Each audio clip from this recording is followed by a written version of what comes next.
Hello students, in physics classes we are doing 4th chapter of class 12, that is moving charges and magnetism. And today we are going to discuss about the magnetic field due to a straight wire carrying current. Here you can see AB is a straight wire carrying current in upward direction. And we are going to find out magnetic field at any observation point P. So let's start this topic. In our last class we discussed about the Biot-Savart law that is helpful to find out magnetic field due to a small current element. Here we have a long wire. Of course directly we cannot find the magnetic field from a long wire. We are going to divide it into the small current elements, and with the help of Biot-Savart law we are going to find out the magnetic field due to a straight wire carrying current. So suppose this AB is a straight wire carrying current I in upward direction. Let P be the observation point P, and it is exactly a distance away from the wire. So we are imagine this wire as a combination of small current elements. Its length is suppose DL. Now from this point to mid of this one, this length, suppose we are imagining this length is L, this is A, and from its center suppose the P point's position vector is R.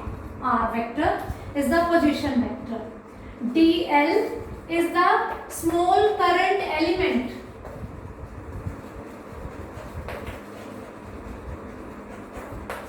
A small portion of this wire AB.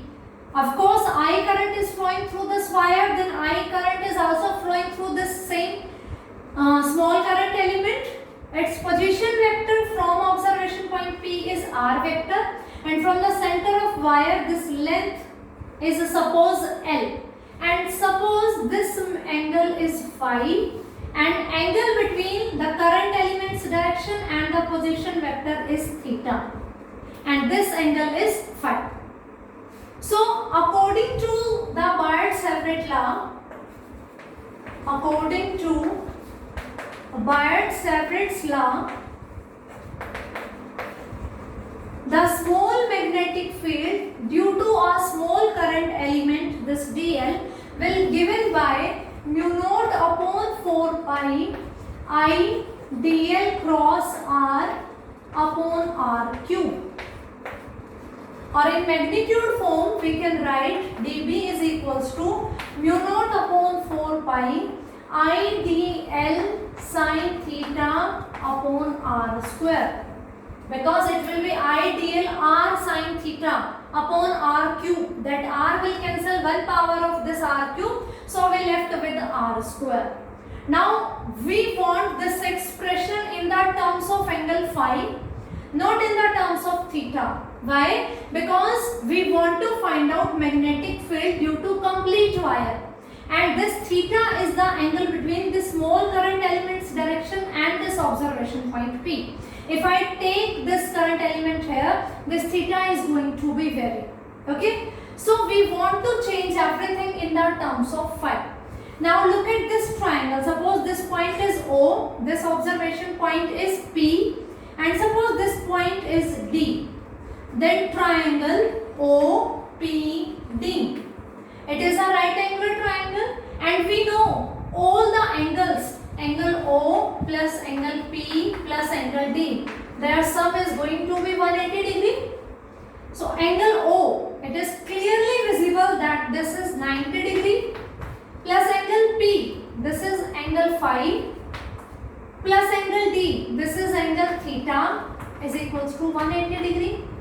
Okay, this 90 will shift there, so we get phi plus theta is equals to 90 degree, because 180 minus 90 will be 90. So theta plus phi is 90 degree. We can write theta is equals to 90 degree minus phi. So this is the relation between this angle theta and phi. According to the Biot-Savart law, here the angle theta is the angle between the dl vector and r vector. this is dl and this is r. This angle is theta. And now we have find out the relation between theta and phi. Because it is a right angular triangle, this angle is 90 degree and sum of all three angles is 180. So from here theta plus phi is 90. So theta is equals to 90 minus phi. In the formula we have sin theta. So sin theta will be, if I replace theta in the terms of phi, so it will be 90 degree minus phi. Theta will be replaced by 90 minus phi. So it will be cos phi. So we get the value of sin theta is equals to cos phi. Now from this triangle OPD, cos phi is what? Cos theta is what? That is base upon hypotenuse. So for this triangle, the base is A and hypotenuse is R. So cos phi is equals to A by R, or we can say R is equals to A by cos phi. This R will shift here in the multiplication and then I shift cos phi here in the denominator. So R is equals to A by cos phi and 1 upon cos phi is secant phi. So R is equals to A secant phi. Sin theta, we got the relations. Sin theta is equals to cos phi and R is equals to A secant phi. Both results we derived from this triangle only. Triangle OPD. P. Okay. From here we find out the value of cos phi, that is A by R. From here R is equals to A secant phi. And theta plus phi is 90 degrees. So theta will be 90 minus phi. And sine of 90 minus angle will be cosine of that angle. The third one is from this triangle again OPD, we find out the value of tangent phi. Triangle OPD, tangent phi, that will be perpendicular upon base. So in this triangle, the perpendicular is this one. And this thing I mentioned, this was L. Upon base. Base is what? A. So it will be L by A. This is simple trigonometry which you have done in junior classes. So tangent phi perpendicular upon base, and in this triangle perpendicular is L and base is A. So from here L is equals to A tangent phi. Now differentiating this equation on both sides. Differentiating it on both sides. So we get dl is equals to A. It is a constant distance. It will remain same. And differentiation of tangent phi is secant square phi into d phi.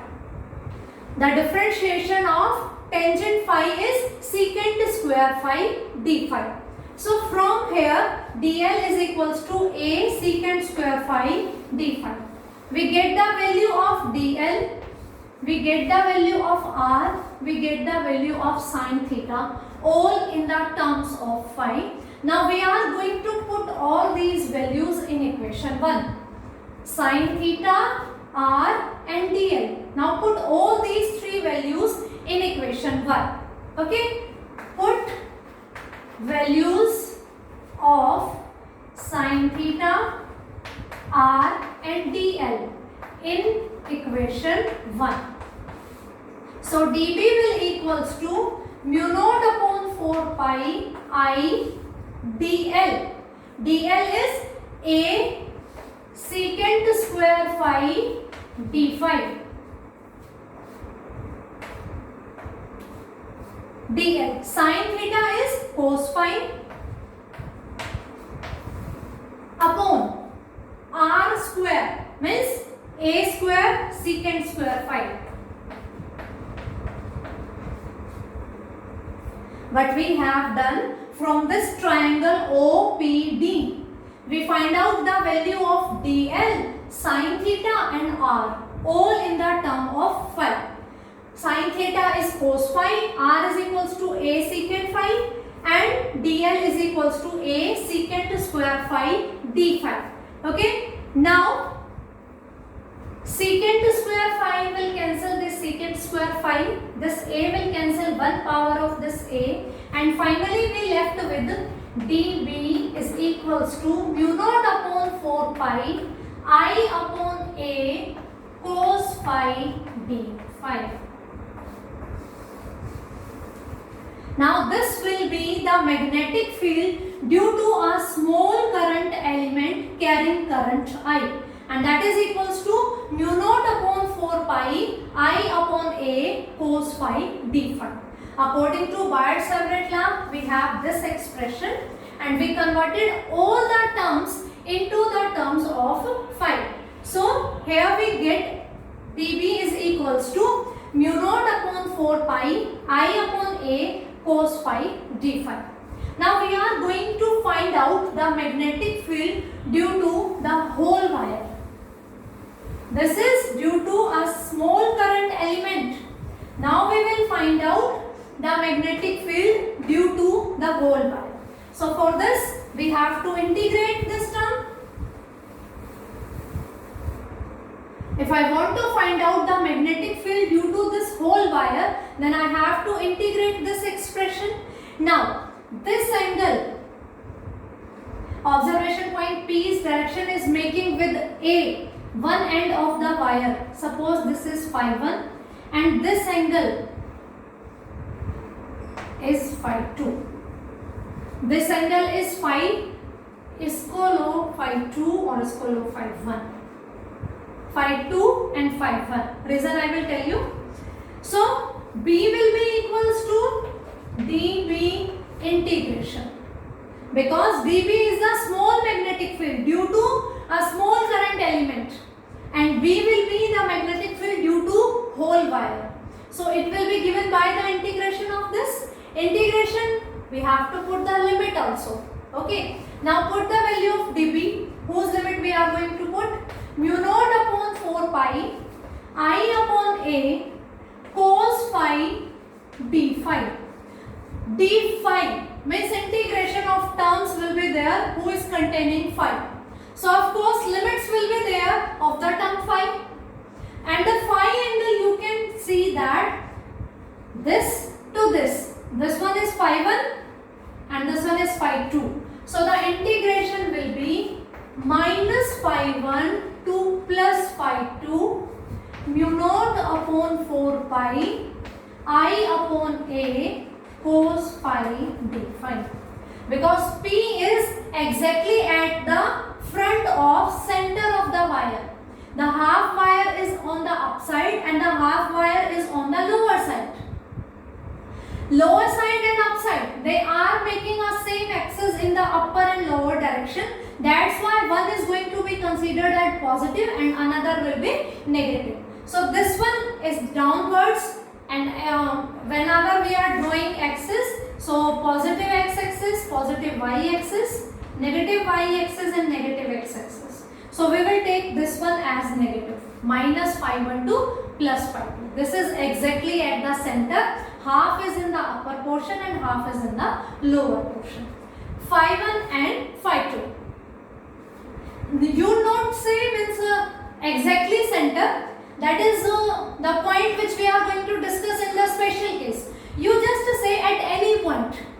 Okay, it's not like exactly center. No. That will be special case. By mistake I am telling this thing. No. That will be a special case when we will be at the exactly center. This point may be anywhere, because when it will be exactly center, then these both angles are going to be same, not unequal. So suppose point P is here. So this one is phi 1 and this one is phi 2.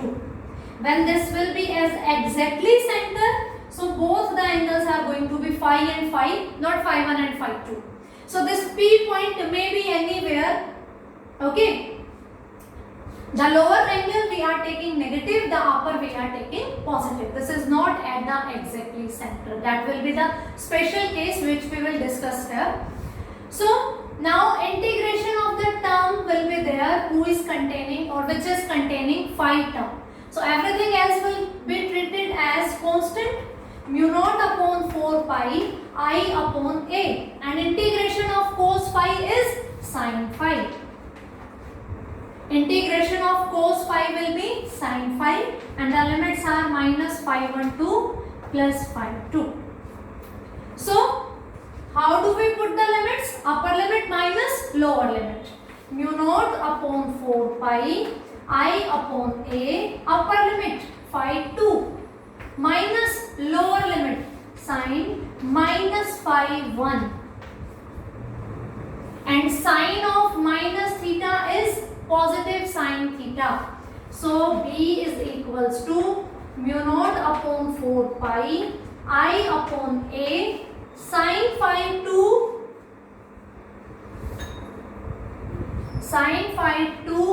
plus sin phi 1. You can use sine of minus theta always equals to minus sine theta. Sine of minus theta is equals to minus sine theta. Here we have sine of minus phi 1, so it will be minus sine phi 1. And this minus is going to make positive, so we get this one. So this is the magnetic field due to a straight wire carrying current I in the upward direction.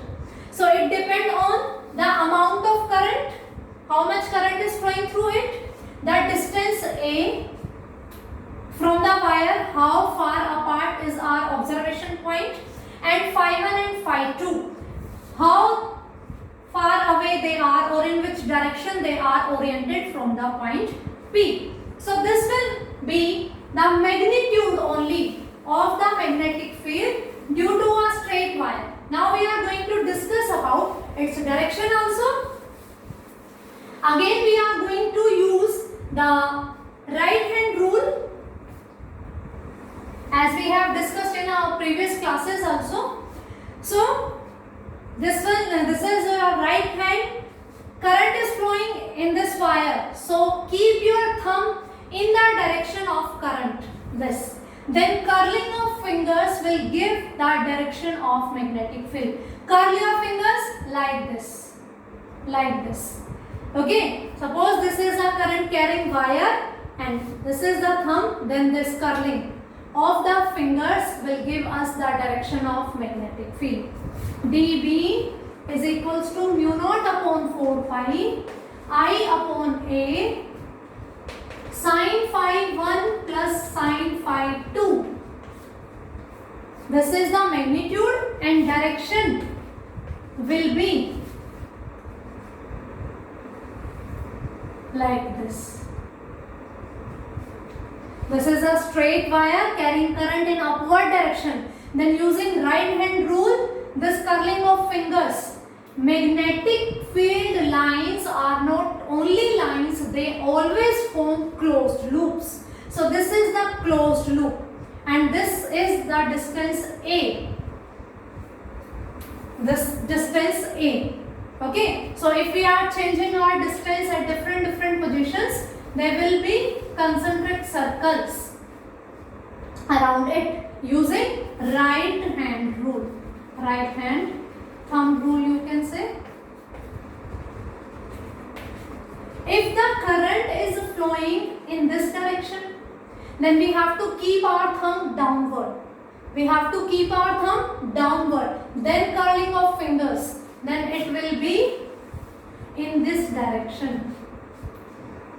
You can try this thing with your hand in your notebook because this is necessary. Wherever we are discussing anything about the magnetic field, it is a vector quantity, we have to represent its direction also. So it is given by right hand thumb rule.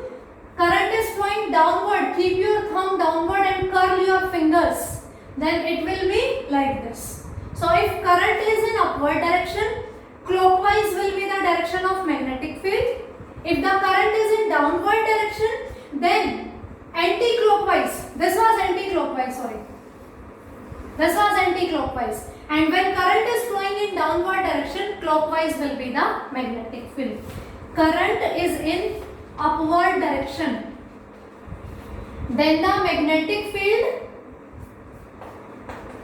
will be anti-clockwise. And now current is in suppose downward direction, then magnetic field direction will be clockwise using right hand thumb rule. So this one is the magnitude of the magnetic field due to a straight wire, and this concept will give us the direction of magnetic field. This distance A at position P we are finding out. So these will be circular rings if we are changing the position of our observation point P. A1, A2, A3, then these will be circular rings. Current upward, magnetic field will be anti-clockwise, and current downward, magnetic field will be clockwise. Now we are going to discuss about its special cases. So let's start discussing its special cases.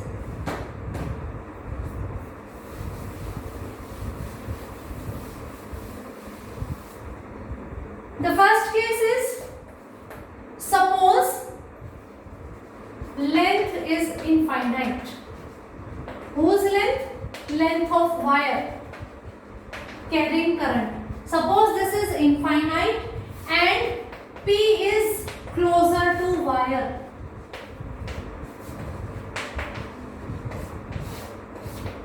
Suppose this wire carrying current is of infinite length and P is closer to this wire, then this diagram will be like this.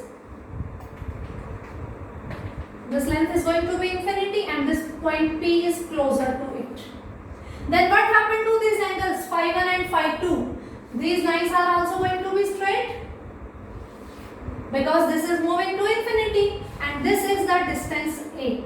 Then these angles phi 1 equal to phi 2 will be equals to 90 degree.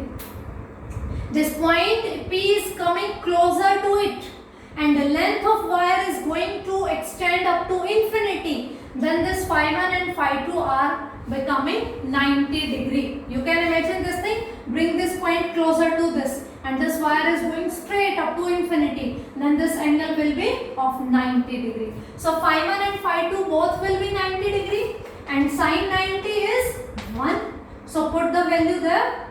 B will be equals to mu naught upon 4 pi I upon A 1 plus 1, that is 2. So B will be equal to mu naught upon 4 pi 2I upon A. So this will be the magnetic field due to an infinitely long wire carrying current. For a normal wire, this is given by this direction, unknown length, whose length we do not know, and this is the length which is infinite, infinitely long, that is going to be some finite, and this is for infinite. The second case we are discussing, again the length is infinite but the point P is closer to one of its ends. Okay, now the wire is again of the infinite size, but the observation point P is now closer to one end of the wire. This is the wire, one end, second end. So point P is suppose here.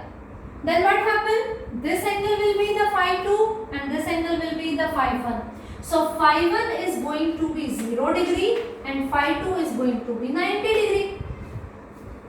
Phi 1 and phi 2, this P is shifting here. So that will be this. Phi 1 and phi 2 both are going to be 90 degree. Okay. So when we put 90 degree and 0 degree, sine 0 is 0 and sine that one. Sine 0 is 0 and sine 90 is 1. Replace this phi 2 and phi 1. Phi 1 is lower one. Consider this case as, let me draw the diagram. Suppose this is infinity and you are here, point P. So this one is making angle phi. This one is going to be 90 degree, phi 2. And this one is going to be 0 degree. sorry, phi 2 is going to be 0 degree and phi 1 is going to be 90, because this one is DL is along this direction and this one is also. So phi 2 is going to be, this is the angle 90 degree, phi 1, and phi 2 will be 0 degree. Upper one, when we will shift it lower, then this angle is going to be 0 degree and this angle is going to be 90 degree. And when we put these values, sine 0 degree is 0 and sine 90 degree is equals to 1. Lower angle will become 0 and upper angle will become 90 degree. Sine 0 is 0. Put there. So we get B is equals to mu naught upon 4 pi I upon A. Sine phi 1 is our 90 degree, that is 1 plus 0. So it will be B is equals to mu naught upon 4 pi I upon A. This is the magnetic field due to an infinitely long wire, but when we are measuring the magnetic field at some distance in the mid of the wire, and now we are measuring the magnetic field due to an infinitely long wire, but when measuring point is closer to one of its ends, not at the center or the mid portion of the wire. So when you compare this and this is at the end and this is at the mid. Both the cases have the length of the wire is infinite. Here we are measuring the magnetic field at the mid portion of wire near about, and in the second case we are measuring closer to the one end of the wire. So when we are comparing this, then B at the ends is equals to half of the magnetic field which is at the mid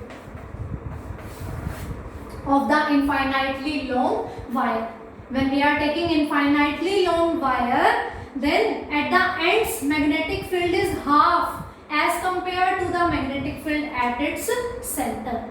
So these are two cases for infinitely long. Now we will discuss the third case when the length of wire is finite, and suppose that length is L. Okay, so suppose now this is the wire, its length is L and we are exactly at the center.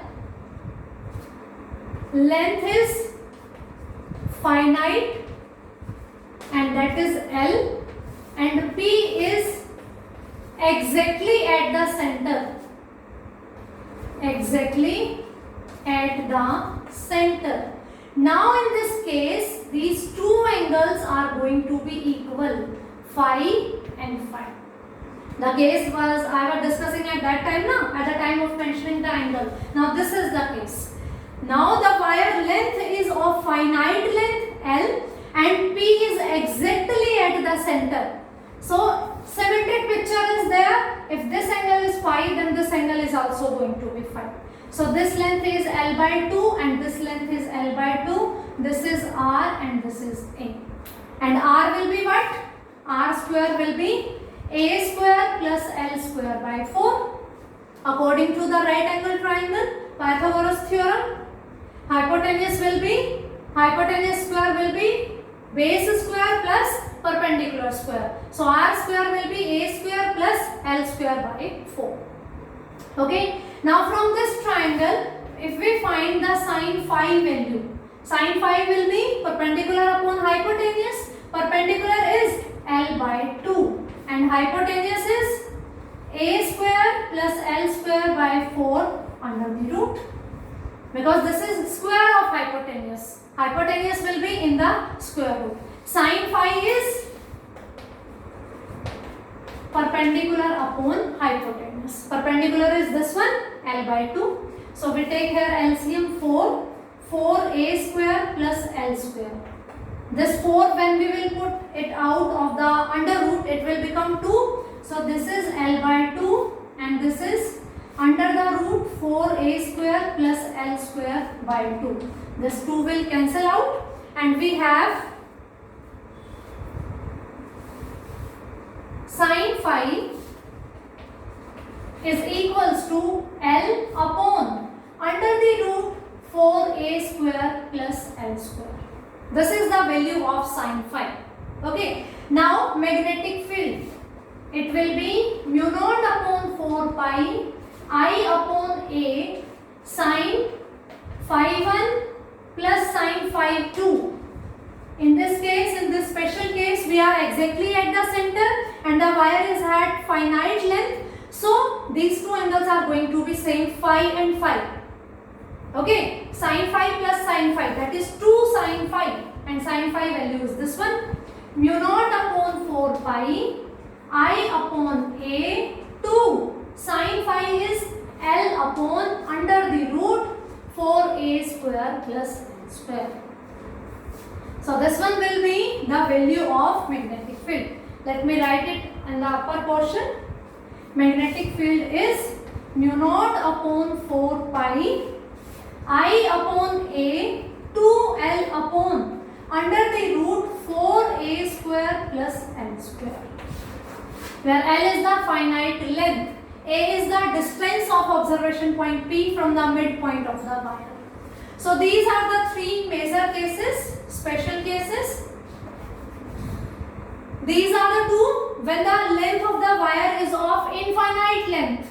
Okay, and this is when the wire is having finite length. Direction concept I already told you. Using the right hand thumb rule, we are going to draw the rings. Upper, this one, thumb, and this one. Magnetic field will be anti-clockwise direction. If current is going to be downward, then the magnetic field will be clockwise. So this is about the all magnetic field due to a straight wire carrying current. The main result is, in the numericals we are always going to apply that formula. B is equals to mu naught upon 4 pi I upon a sine phi 1 plus sine phi 2.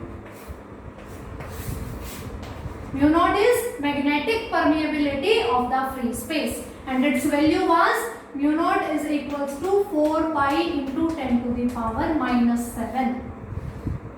Okay, now, and the unit will be Tesla meter per ampere. Unit will be Tesla meter per ampere. If the special cases are already mentioned in the numerical or any conceptual portion, suppose they are saying that we are having the wire of infinite length, then we are going to use these formulas according to the location of point P, observation point P. If it is at the mid, then 2I. If it is at the ends, then it is single I. And this is for the finite length. Direction is given by right hand thumb rule. So revise this topic properly. So many numericals are there which are coming in the exams, mostly in the competitive exams. In the form of square, in the form of triangle, you will get current is flowing through this square, then what will be the magnetic field at its center or in the center of triangle. So we are going to do these numericals also when we are going to solve out the NCERT exercise. Right now we are considering only theoretical topics. So revise this topic properly. If you face any kind of doubt, then please let me know about this. So this is sufficient for today's class. Thank you.